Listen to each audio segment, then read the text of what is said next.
Mark, you might want to tell us a little bit about your story. I grew up in a beachside suburb. Rugby league was a big part of my life. When it comes to gambling, it was always around me. My father was well, still is, compulsive gambler.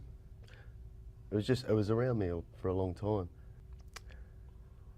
I didn't start gambling until like my mid-20s or late 20s, though I always had that gambling bug in me, if you'd like to say. Like, I used to love playing cards as a kid, or being around the table when people played cards, and when it was over, I still wanted to stay there and keep playing.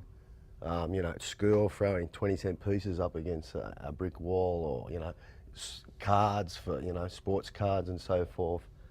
And so it was in me from a very young age. And then once I got the bug, if you'd like to say, or once I got that first excitement of that gambling, the adrenaline rush, I grabbed onto it. And what happened from there? What happened from there was, it took me only a very short amount of time from going from having that first bet, and it was that first unexpected win that I did win.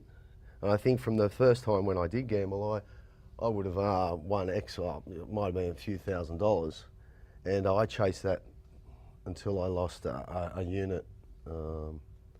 Had no license, couldn't go to work. So it took me, from when I started, I dug the hole very, very quickly, a hole for myself. Do you remember that point where, that cathartic point was, I've crossed the line now? I look back at it now and I could see, but at the time, no, not really.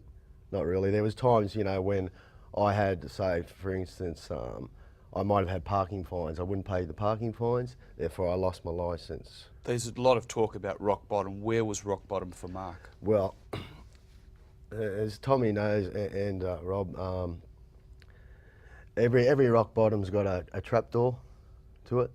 My first rock bottom was when I had nowhere to live, and I lived with my mother and my stepfather, and I mentioned it last night. And what happened was they went away for a weekend, and I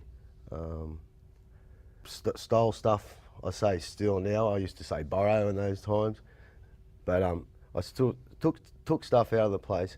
I went to a hock shop, hocked the gear, thinking that I could go have a win, go get the stuff out of the hock shop, go take it back home, put it all into place so my mother and stepfather wouldn't notice.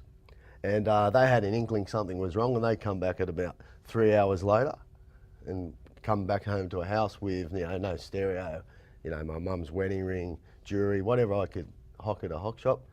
And that was my first, I would say that was my first rock bottom. Okay, thanks.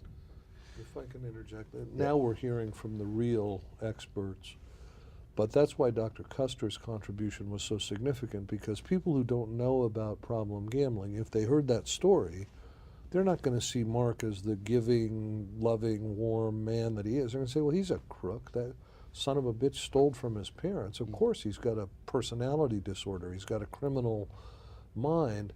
That was the public perception of all gamblers until Dr. Custer helped, and now the scientists have figured out Mark really wasn't stealing, and I'm not making excuses for you, pal. No. But he was taking a short-term loan to allow him to regain his balance so he could help his mother and his stepfather. It sounds crazy, but the mindset is not I'm doing something wrong. It's I've got to do this to get well. Gambling has hurt me at a level where only getting more money can fix the damage. So in some twisted way, it's I owe it to these people to go hawk their stuff so I can pay off all my bills so I can start paying them rent. It's a very different way of thinking.